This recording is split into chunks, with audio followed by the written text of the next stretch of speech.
Kita langsung saya dengarkan tadi sudah ada dari Demokrat dan juga dari Golkar. Dari PKS sendiri, apakah sudah ada pendekatan kepada Pak Presiden soal ini, soal evaluasi kemarin? Saya kira pertama sama seperti Golkar, bahwa dulu tahun 2008 kita yang diajak oleh Pak SBY untuk berkoalisi ini, sekarang pun juga pada posisi kita menunggu hasil evaluasinya Pak SBY itu seperti apa terhadap PKS. Jadi belum mengajak disitulah duduk kita bareng akan itu ya, Pak, berbicara tentang seperti apa hasil evaluasinya, apakah betul PKS ini melanggar atau tidak. Tapi buat PKS kami tetap apapun yang diputuskan oleh Pak SBY ini kami akan menerima, karena buat kami di PKS, di dalam kabinet atau di luar kabinet sama saja. Misi kami itu adalah memperjuangkan kepentingan rakyat.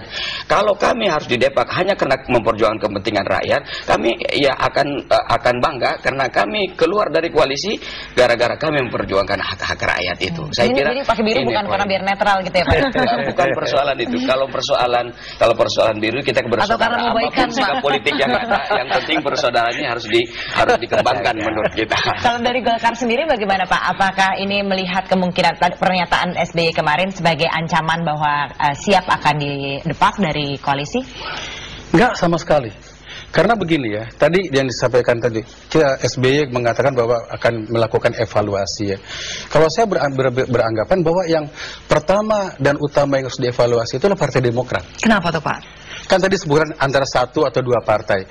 Karena ini semuanya itu adalah karena Partai Demokrat meminta pada waktu itu yang saya katakan tadi proposal yang menurut kami langsung, Golkar itu partai ide ya. Begitu kemudian proposal seperti itu masuk, langsung kita pikirkan macam-macam, lalu kemudian wah ini sangat penting untuk rakyat, untuk bagus. Kita berikan dukungan penuh.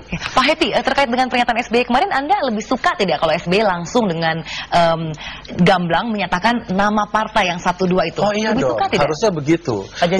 Untuk menghindarkan adanya kebingungan-kebingungan ya. Kalau sekarang bingung? Oh enggak, kita nggak bingung karena kita merasa nggak ada masalah. Tapi tidak merasa ya, itu ya.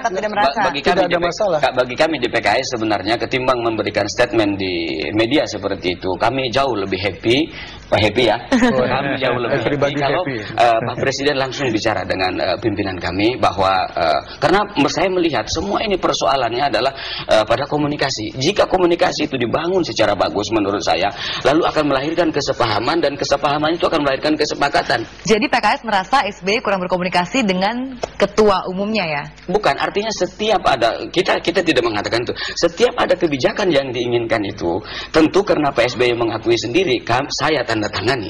Artinya dia yang paling berhak.